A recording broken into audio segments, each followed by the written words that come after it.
Hello everyone. Right, so the inside of the shed. Hope you're all enjoying the second lockdown. Hopefully this will give you something to watch for at least 15 minutes and occupy a little bit of time.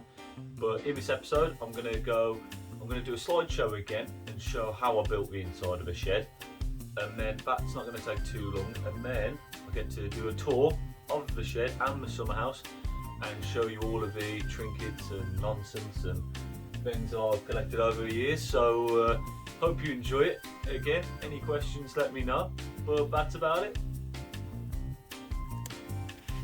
So here it started. I was using all the old storage lids and crates that I'd amassed from work, picked out the best pieces and started cladding my wall. See there, I used insulation in behind all of the wooden panelling. Help stop any sort of breezes and things like that coming through the shed. But this is it starting to come together now. That was the wall where my workbench is going to go, so that's why I've got the electrical points. I mocked up one of my shelving units just so I had somewhere to keep all my tools out of the way while I carried on cladding the other side. This isn't going to be the permanent location, but it was just so it was out of the way so I could do the bigger walls. You can see how much room I've got. These are massive shelving units. They're sort of, well, 2 foot deep, so they're absolutely huge. So when I do finally get both in, should have lots and lots of room in there. Started on my back wall, again insulation, then cladding. All of this cladding is going to be relatively well hidden eventually when the shelves go in, but you will see that later on. Try to keep a uniform size and shape, but not everywhere. I did want it looking quite rough and ready. Here it is empty for probably the last ever time.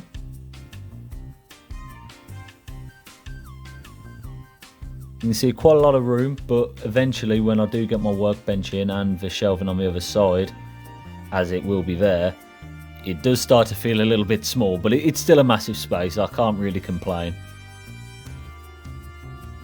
I tried to keep all the old logos and writing of the boxes on show because I did want to see that, as I thought it sort of kept in character with the shed.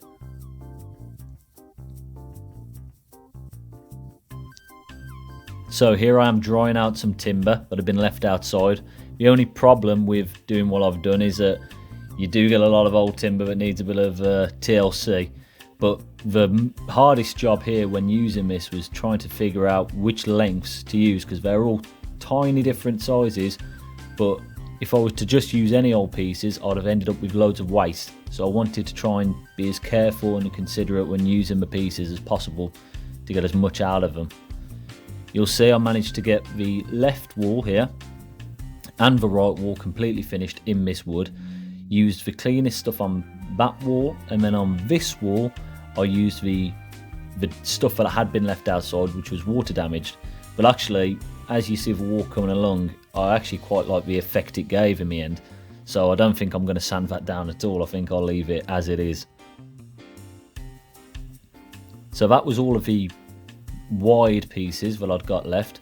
So I used as many leftovers as I could on the left hand wall here on the front, but there wasn't quite enough to do it all. You'll see that the majority is all matching, but there are sections where I've used different sizes. But again, I didn't want it perfect. I didn't want it looking uniform. I wanted it all sort of mismatched. And on the back, I used a similar system as I did in the shed, just to tie through that effect of the shipping crate lids. I wanted that look still in there. And you'll see it come together now.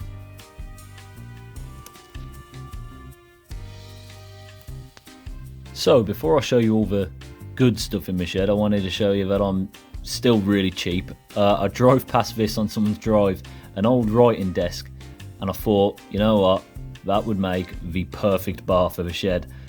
Now, I dragged it home with help from Matt. We carried it down the street, got it in, and you know what? Except for the broken glass, I'm really happy with it. But I will show you a bit more of this in this next section, so enjoy. Right, well, I think the best place to start is going to be the seating. Now, I've got 2 of these fantastic wingback blue chairs. I picked them up from a guy on Gumtree. £50 for 2 chairs, which I thought was a complete bargain. Unfortunately though, I did think that they might fit in my car. After driving an hour to collect them, realised they didn't. Had to put both on the roof of my car and drive back through some lanes in the pitch black.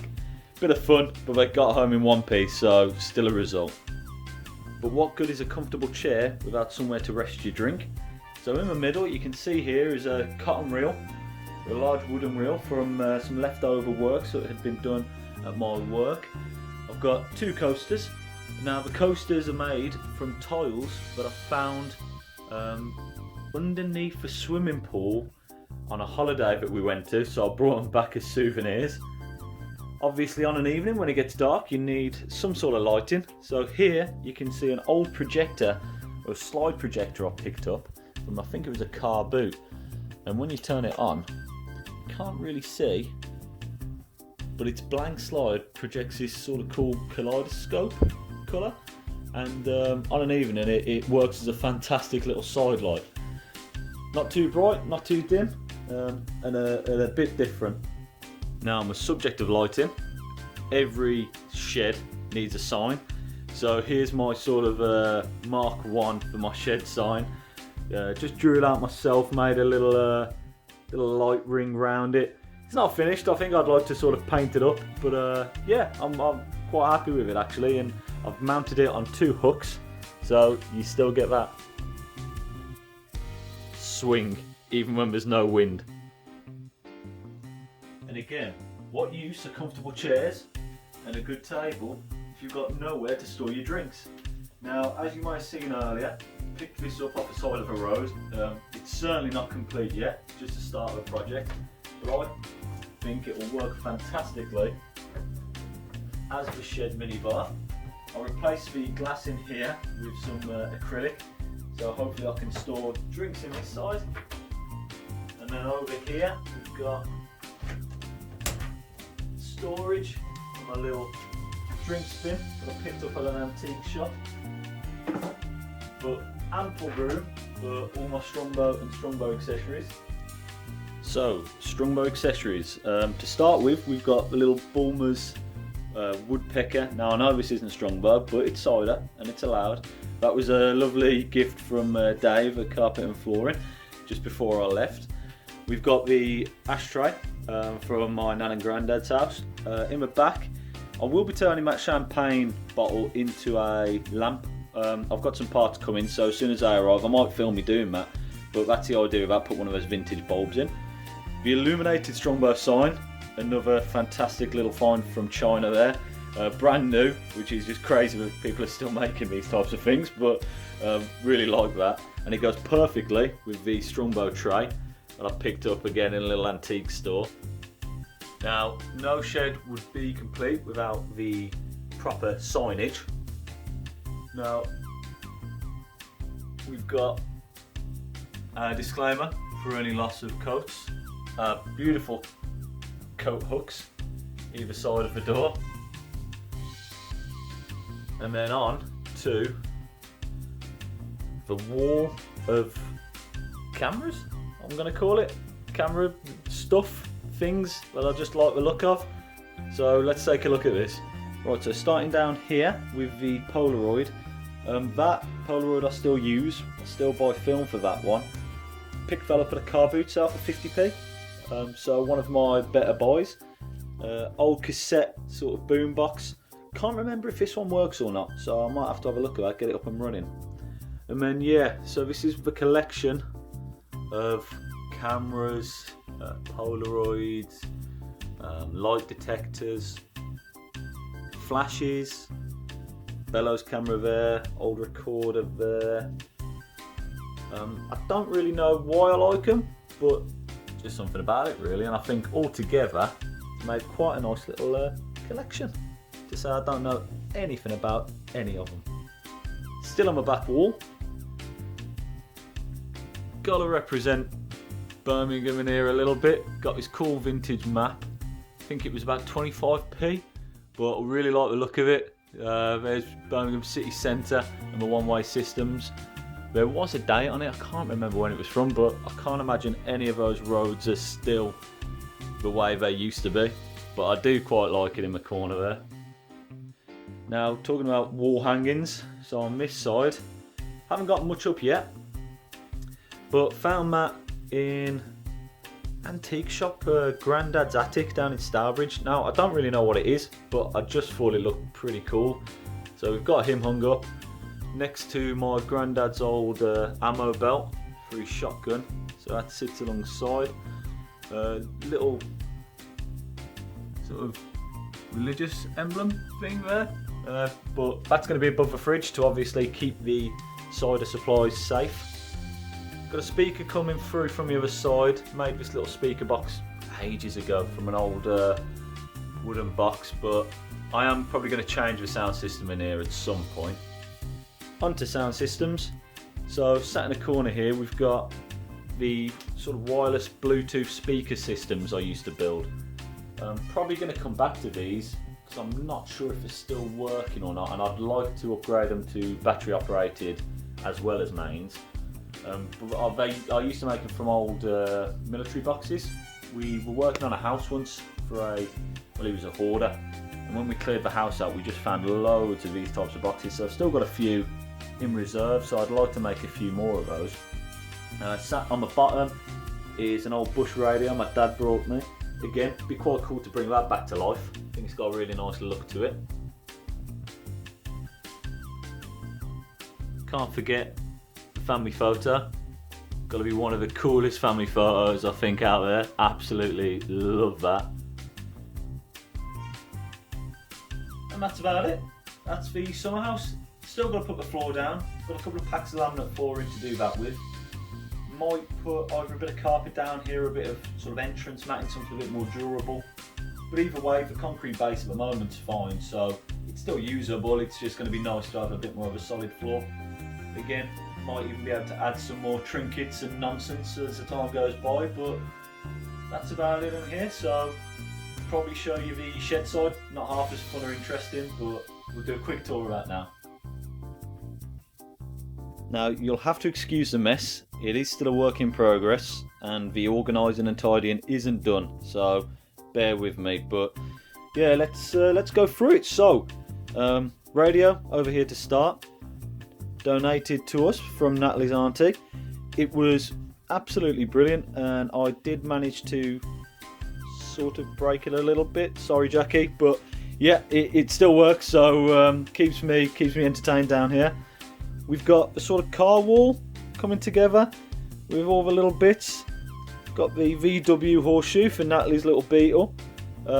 This is a 3D printed sort of sandstone engine block which my uncle gave me. I think one of his friends had a 3D printer or someone he worked with, but yeah, it's pretty cool. On top, some old lights from a Cinquecento. Got the best car in the entire world, which hopefully one day I'll get my hands on, a Jaguar XJ220 with my little black Jaguar above it. A wall of number plates, none too important except for obviously this one here, which belonged to the original Fiat Cinquecento, lest we forget. Absolute beauty. Coming along the wall, some more of my random things that I've picked up. Can't really tell you anything about them. We got storage up here. We've got the wall of power tools, corded, boxed, thin stuff, garden. Like I say, it still needs sorting completely, but I've got to sort of go through everything before I can do that. Over here, box of vintage car lights, petrol tanks, don't know what I'm going to do with any of it. Nonsense, silicon, timber, all the boring stuff. Some more stuff that will probably end up in my shed eventually. Pink idle, vintage fire extinguisher, slightly not as old fire extinguisher. Signs, which obviously, you know, you need to have your signs. Here eventually, which it should be here in a couple of days, I've got some brackets coming, so I should be able to hang the bike up on the wall giving me a bit more floor space down here. Got the gravity chairs on the back of a door, temporary storage. But yeah, that's pretty much it. Not too glamorous, but does the trick. I am in the process just of making some rough drawer units here. But again, all of that stuff can come in time. There's no real rush for any of it. Right then, that's about all from me and my shed. Hope you enjoyed it. If there's anything else you'd like to see, let me know. Hopefully in my next video, I'm going to start to do the DIY tutorials. So stuff like, you know, which drill should I buy, or, you know, what saw's best for this, that type of thing. But let me know if you got any ideas. Hope you enjoyed it. That's all from me. Cheers!